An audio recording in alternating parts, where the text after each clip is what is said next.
Sa tutorial na ito, ituturo ko sa inyo kung paano mag-cash in sa GCash gamit ang ating bank account. So, ako yung sender at ako din yung receiver.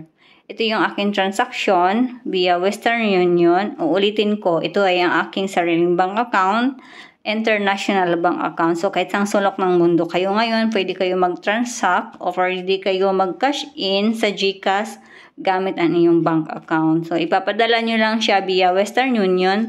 Then, kukunin nyo yung MTCN number or yung code na 10 digits number. So, yun ang pinaka-importante para maka-cash in tayo sa ating mga GCash account. Dito, merong laman ng aking GCash account na 70.92 pesos. So, sa video na ito, ipapakita ko sa inyo kung paano siya i-cash in gamit ang aking GCash account na ako mismo yung sender at ako din si receiver. So, ayan.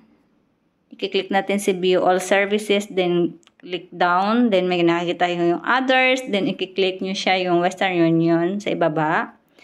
Diyan, ilalagay natin yung ating amount kung magkano yung pinadala ninyo. Sa akin, maliit lang kasi gusto ko lamang ipapakita sa inyo na pwede mag-cash in, na kayo yung sender at kayo din yung receiver. So, diyan yung MTSN number, napaka-importante yan kasi yan yung code para makuha ninyo kung magkano yung inyong pinadala.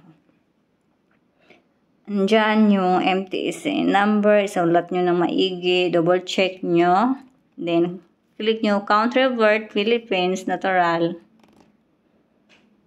Paki-double check para hindi kayo magkamali dito. So, uulitin ko, ako yung sender at ako din yung receiver.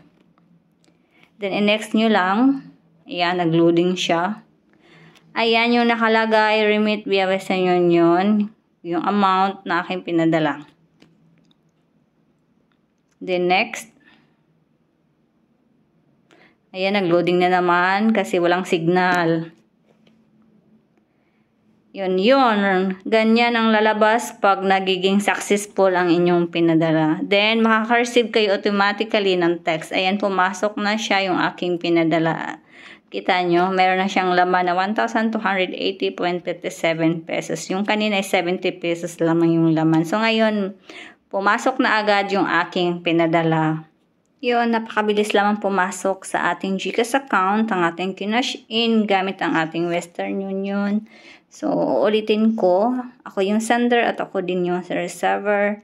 Ayan, yung step by step, sundan nyo lamang siya kung paano mag-cash in gamit sa Western Union dito sa ating mga GCash account. So, nandyan marami naman kayong option, i-click nyo lang siya, meron siyang RIA, MoneyGram, etc. etc. Basta all over the world siya, meron talaga.